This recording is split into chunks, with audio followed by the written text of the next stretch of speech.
But I still think our role as a micro-credentialing school, as a kind of industry-focused, industry demand school, still needs to focus with post-secondaries, and that they can take this job-ready hard skills, get those certificates that are industry recognized, but still post-secondaries can give them leadership training, management training, some of those soft skills that they need so they can kind of become VPs and managers and CMOs across this country. Welcome to the Agency Profit Podcast, a show dedicated to going deep space on agency operations, which is just as nerdy as it sounds. I'm your host, Marcel Petitpoff. I'm the CEO of Parakeeto, a firm that helps digital and creative agencies measure and improve their profitability. Join me as I interview some of the smartest thought leaders and agency owners in our space and go deep into operations, metrics, and all the other things you need to get right so you can spend less time worrying about operations and more time executing on your vision. Hello, everyone, and welcome back to the Agency Profit Podcast. I'm delighted today to be joined by a fellow Canadian, a person that's been running a successful agency in British Columbia for the better part of a decade called Jelly Marketing. And we're here today to talk about that journey, starting, scaling an agency, and some of the keys to success and learnings along the way. So with that, Darian Kovacs, thanks so much for joining us today. Oh, thanks for having me. It's wonderful, to go from sea to sea, you in PEI at the Atlantic and us here in BC on the Pacific. With that said, Darian, for everyone that's listening, in your own words, could you describe what you do and who you serve? Sure, yeah. Jelly Digital Marketing is the agency. We take the areas of kind of SEO, digital ads, PR, both traditional and digital PR, and kind of merge them into one shop, predominantly serving kind of the small to medium enterprises. And so since that time, you've built a pretty successful agency. You've got a fairly diverse team. You've worked with some big clients. What have been some of the most important lessons that you've learned taking Jelly from, where it started to where it is today? Well, probably one of the biggest pieces, I still to this day find it really cool, is on the growth side, we looked at the opportunities with charity events and sponsoring galas. And so, if you want to grow, you want to get in front of the right people. When we started, we were basically in the storage closet of this web firm, Domain 7. And so we needed to get our name out there. And so we offered various galas who had ticket price points of typically $250 or more. And then we went up to $500 or more tickets and said, we'll do your video, we'll do your photography, we'll do your swag bag at the end of the night. We'll put a jelly jar in everyone's kind of seat because that's a little kind of like gift for all the attendees. And it was great. The response was amazing. And so we had our name alongside all these other brands that were giving, $20, $30, $100,000 to sponsor these galas. And so we came across a lot bigger than we actually were. And at the same time, my grandma has a saying, she's a pacifist, where it's, feed two birds with one grain.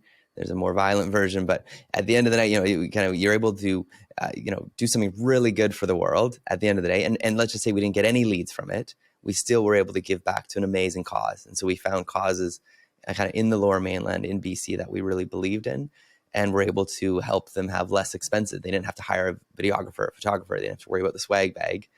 And it was really cool because continually, still to this day, we have people that are like, man, I saw you at this gala, or I recognize that logo. And so going into meetings and rooms, we were more recognizable, and it built up that trust factor, especially on the business to business kind of pitch side. You needed to show that you were trustworthy and a well-known brand, even though you were in a storage closet out in Abbotsford, in kind of like the farm area of town.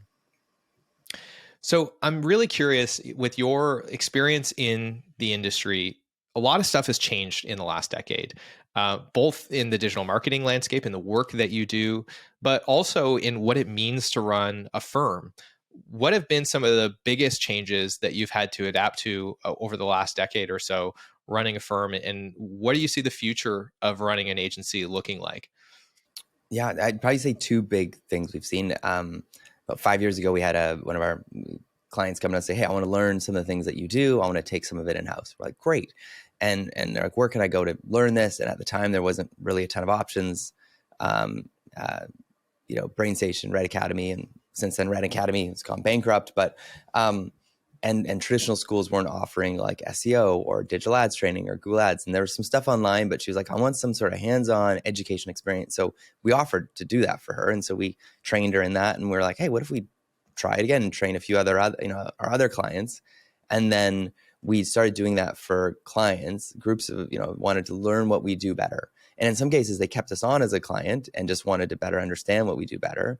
Or in some cases, they insourced it. And then the Canada Jobs Grant was amazing. They covered 60% of all this training if you were getting your employees upskilled. It was amazing. And then we offered as an open cohort learning package and said, hey, if you want to come to this, offer it 4 times a year. And we started filling up these classrooms. And that was the biggest thing. And we, because we're out in Langley, it's about an hour outside Vancouver, we started offering it on Zoom. And then COVID happened, and then we already had the Zoom system set up. And so we're still doing, hundreds of students go to our Jelly Academy every year now to learn digital marketing skills, but focusing on these 11 micro credentials from Google, Facebook, Hootsuite, and it's amazing because they go through it and then they graduate with like globally recognized universal certificates.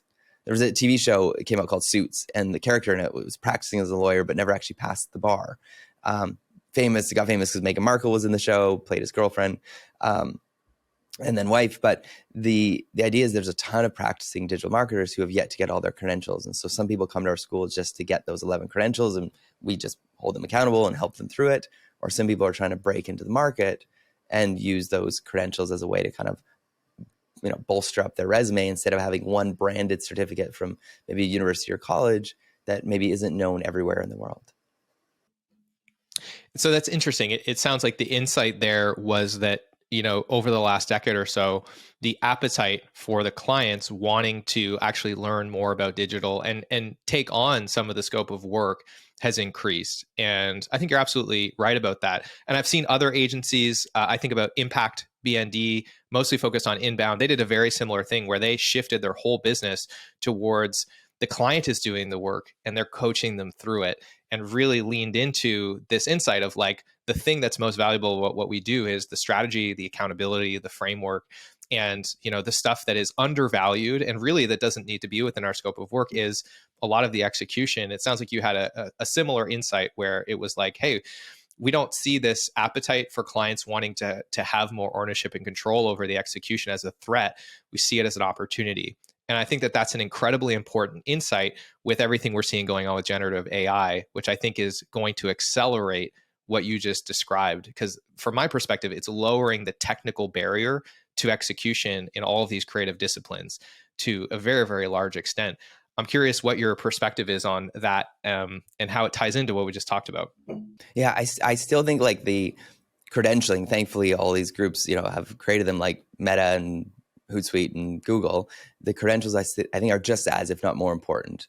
In the same way you get red seals if you go in to be an electrician, right? Or you're a cook if you want to be a lawyer, pass the bar. If you want to be an accountant, you got to get your CA. I think we're almost there where people who are going into digital marketing and marketing are starting to get certificates. The Canadian Marketing Association has the CM designation, and so those pieces and elements I think are more crucial than ever because there are so many folks who can use AI or can say I'm a they always use the term ninja or I'm a guru, right? And they work out of their basement or they work in their closet, and it's scary, right? Like the whole fact we see so many people who have been taken advantage of or have really poor service done for them, or the work is done by quote unquote an agency here, but is outsourced to Fiverr. And so how do we raise the bar for our industry, have our industry taken more seriously because there's people who are getting their designations and their certificates, and the education is taking itself a lot more seriously. Yeah, it's a good point. There has historically been very little mechanism in marketing, but especially in digital marketing, to validate somebody's skill set because there hasn't been a traditional way in which you can't go to university. Well, at least you couldn't over the last 2 decades go to university and get an SEO certificate. To your point, so that is really important. And I think there's another thing I want to double click on here, which is this insight. And this is something I have a very strong point of view on, which is the last 2 decades, we have been really focused as an industry on specialization. Everybody's talking about niching down, picking the things that you're really good at from a service perspective, serving clients, that have a specific problem. And now, that's a fairly well adopted way of thinking. Everyone's kind of doing it. My perspective is that's kind of become table stakes. And the next place that as an agency we need to start specializing and it sounds like you've kind of started to lean in this direction, is understanding what are our strengths as a business operationally, and let's lean into that. And so the example that I'll often use is like, there's the agency that's really good at execution, so they lean into doing white label stuff. And then there's the agency that's not actually great at execution, but they're great at sales, they're great at strategy. And so it's about segmenting off, like, what are we actually good at? What's the most valuable thing that we do? And specializing beyond just the problem you solve, but specializing at the business unit level. And it sounds like that is something that you've organically started to lean towards with the introduction of this more educational component. It sounds like that brings your services much more to a strategic kind of position. What are your thoughts on that? How has that evolved over time for you? Yeah, we ended up splitting out the training from our agency into its own company called Jelly Academy now. But we've seen less and less people doing the training in-house. More of our training now is to get people into the industry, which has been really, really cool. So majority of our students now on the Jelly Academy side are, I want to break into this industry. A lot of students are, hey, I was in the industry, but I'm coming back after a mat leave or whatever reason, and I want to kind of get recertified, kind of upskilled. Or they're saying, I'm in the industry now, and I want to prove that I know what I know. And so with that, hopefully, the kind of raising tide rises all boats, and our industry is taken more seriously. We could continue to charge what we charge, or maybe charge more, because we are professionals who have a incredible gift and specialization and a special skill and a craft that should be taken, not just some SEO guy rubbing, oil from a snake on a screen and hoping for the best. Hey, it's Marcel here, and I hope you're enjoying the episode so far. If you are, then I want to encourage you to check out the Agency Profitability Toolkit. It's a free set of resources that we've put together to help agency owners just like you improve their profitability. It's full of free checklists, templates, and training videos, and has helped thousands of agencies get better at measuring the essentials of their business. So if you want to grab a free copy of that, you can head to parakeeto.com/toolkit, or look for a link wherever you're watching or listening to this. With that, I want to thank you again for tuning in, and I'll let you get back to the episode. What's really interesting about that is I would imagine that a lot of people at first glance that run a firm would think, why would I want to create so much competition for myself? But I would imagine that, and you tell me if I'm wrong, doing this has elevated your brand at Jelly and your authority. People see you as being more authoritative because you now have the certification that you're I guess, giving to other people. It's like you are seen as the source of information for this stuff. And I would also imagine that it's created a pretty great talent pipeline for you. You get a first look at all these people that come through this program and get certified that might be looking for work. And I would imagine that it's not very hard for you to find skilled people to bring into the firm when it's time for you to do that. So I love the perspective that you have on this, which is, this tide rising all ships. What has your experience been with that, with, how this has either cannibalized or actually improved the business? And how did that differ from what you might have expected when you started the Jelly Academy? Yeah, it's funny. We hasn't really improved our business in that because they're two separate companies. If anything, it's distracted me from the agency a bit. But the timing's awkward because we put out grads so many times a year. But when we have a need, if it doesn't line up with when we produce grads, our grads get hired so quick, we sometimes miss the boat. And so, LinkedIn put out a report this year. It's the fastest growing job in Canada right now is growth marketers. And it's an incredible study just looking at all the job postings that are going up. And so having this separate company, we also know that we're biased. And so we end up creating a digital marketing sector council. So we've got about 2,400 members that review and look at our syllabi every quarter, look at our learning outcomes, look at the certificates we provide. And so it's the best and worst thing about our school, because our school is constantly updated every quarter, but it also means we have to update it every quarter. And sometimes we have to take stuff out because it's out of date. We have to update it. And I think that's what's unique about our education angle, is that it's something that most post-secondaries and other schools can't do because they're limited in how often they can update their syllabi and curriculum. And thanks to agencies across Canada that are reviewing, giving feedback, and then they, in turn, whenever we graduate a cohort, they're able to kind of see and hear when these grads come out. So it's great for everyone because industry gives the focus and the lead, and students have this amazing pipeline to get hired right across the country, let alone the world. I can imagine that is essential to this space because of how quickly it changes. I think about, something like, the most recent example that everybody's talking about is this generative AI coming into the space, but like that changes a lot of things very quickly.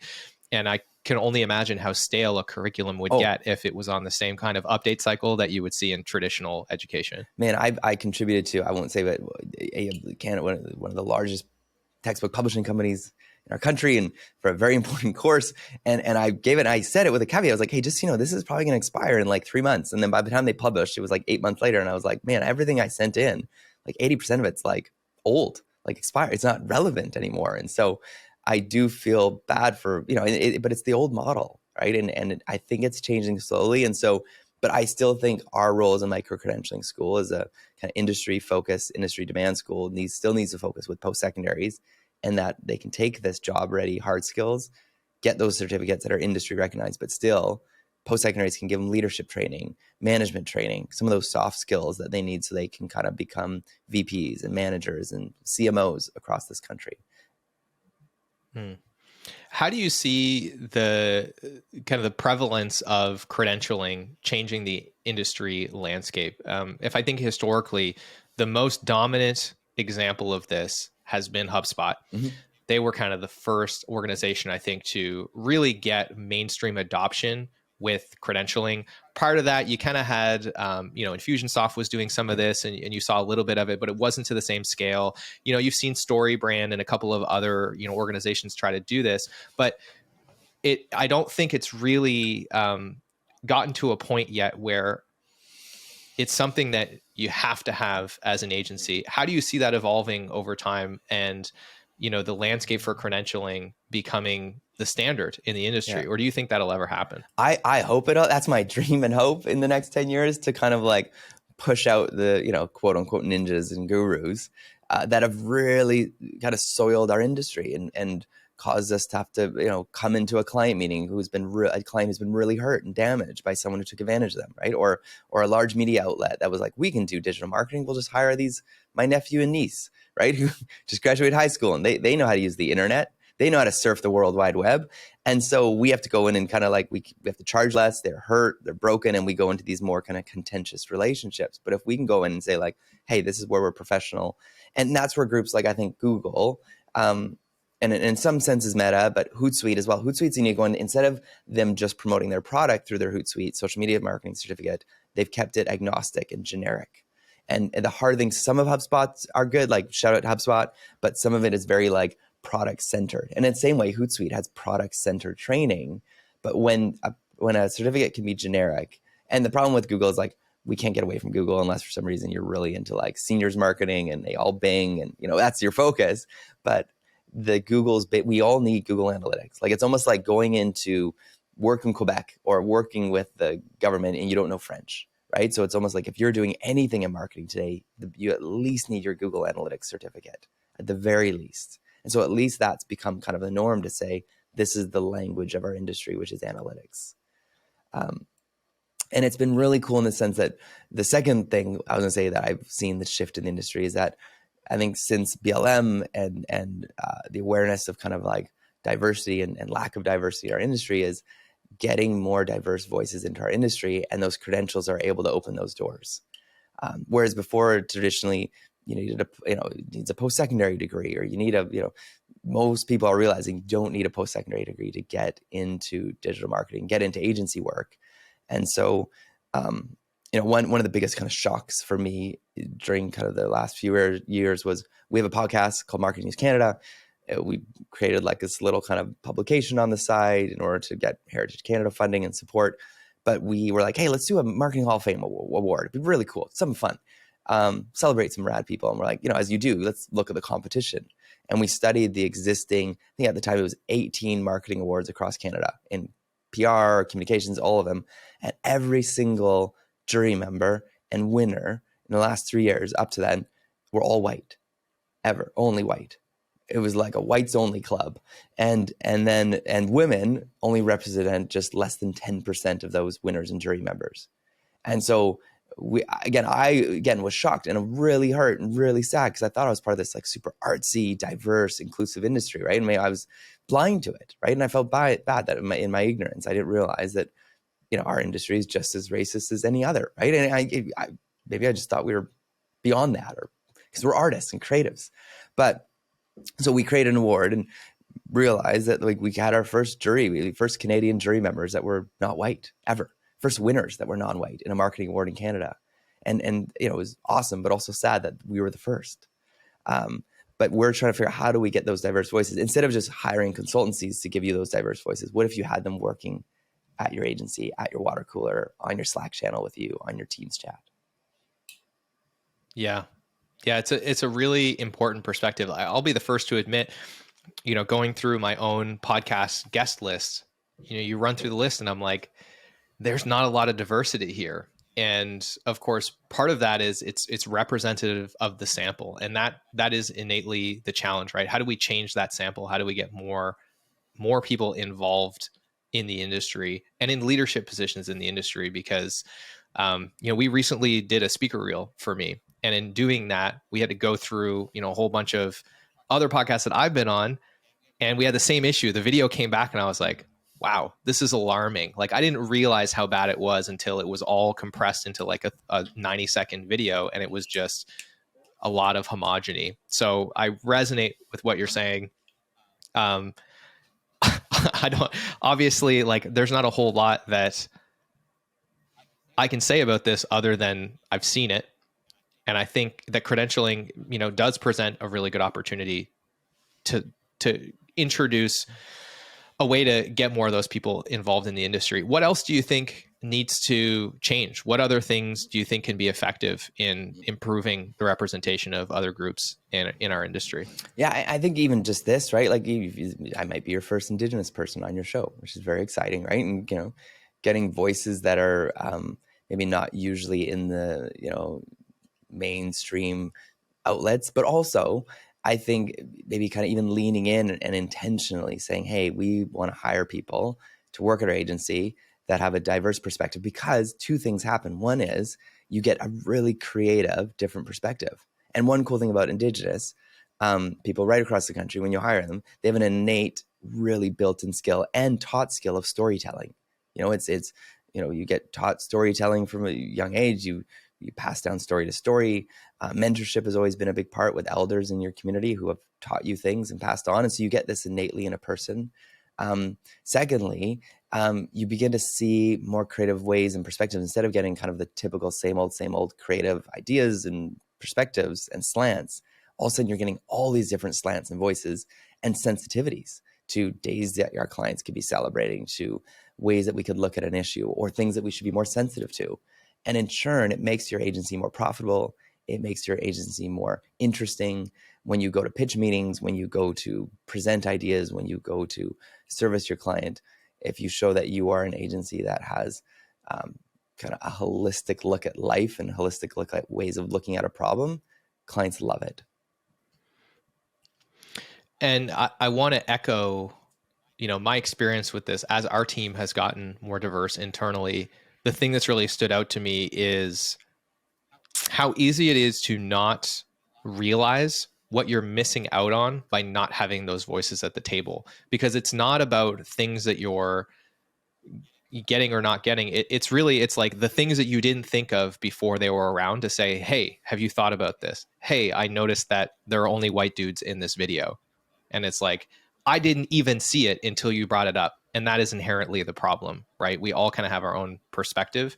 And it wasn't until we had more diversity on the team that there were a whole bunch of things that we didn't even realize were going on, or that we were doing, or that we were not noticing, that were being brought to our attention, that were really important and did improve the way that we approach things and the way we executed and how thoughtful those things were. So I can totally echo that experience. And it's something that becomes more and more important, as we scale. No, 100%. And in groups like we've worked now with like RBC and BDC, and even some agencies across Canada have now sponsored students to go through the program in order to get diverse voices into the industry, let alone they want to hire them. Say, hey, I want to sponsor some students and I want to offer them an internship or a co-op, a practicum right after they graduate, because I want them at our shop. I want them here to speak into what we're doing and how we're growing and where we're going. So two things, again, feed two birds with one grain. Not only do you get an amazingly trained person with 11 credentials, but then you're also getting someone coming to your shop who's got a very unique,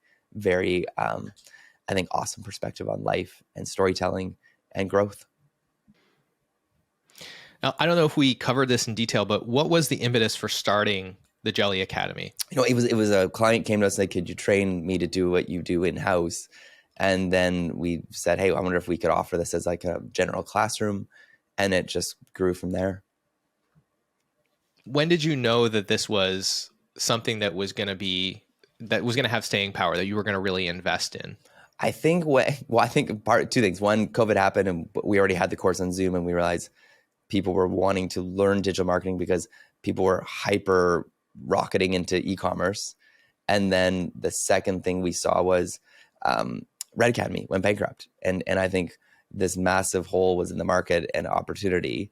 And I think because we always ran it as like a project and as kind of way to help the industry, it was never a business model like Red. So we didn't worry about that side of it. So we were always going to do it no matter what, even if it wasn't a thing, because we're like, this is important. And then we realized, okay, we should probably create a separate company. Just this last year we did it because we're like, this is its own thing. This is its own company and its own organization, and has a different kind of like perspective and model and financials and all that stuff. So we've covered a lot of ground today, Darian. We've talked about kind of the origin story of Jelly, the origin story of Jelly Academy. We've talked about credentialing, the importance of that, the changes that you've seen in the industry. And we've also spent a little bit of time talking about diversity, the importance of that, and how it's being supported by credentialing. For those that want to learn more about you and Jelly Academy, where should we send them in the show notes to follow you and get more information? One thing to shout out, though, too, there's another Canadian, shout out to, I don't know how many Americans listen to the show, but who is doing work in America. So guy Ryan Reynolds, might know him from Deadpool or other such romantic comedies, runs a thing in the States called Creative Ladder. So they did a study in the US and found that and they were kind of focusing on African Americans going into the ad industry. And so if you check out what they're doing with mentorship and support, because they found most people didn't realize at 14 that working in the ad industry was an option. And so the work he's doing in the US, and even just what he did with the Adam Project with Netflix in Canada, with getting diverse people behind the scenes working in film, is incredible. So again, the stuff with Creative Ladder and Ryan Reynolds has been a huge inspiration to the work that we're doing. But yes, if you'd like to learn about the work we're doing in Canada, predominantly with Indigenous people going into the industry and other diverse voices, jellyacademy.com. I'm typically on LinkedIn. I don't have a pager anymore or a fax number, which I wish I could give you, or a carrier pigeon receiving stand, but LinkedIn is typically where I am. And I don't know if I'm gonna stay on Twitter. I'm there, but I'm like, I don't know if I'm gonna stay. We'll see. All right. Well, we'll link Jelly Academy, and your LinkedIn. You're very active on LinkedIn, so definitely check that out for those that want to connect with you and learn more.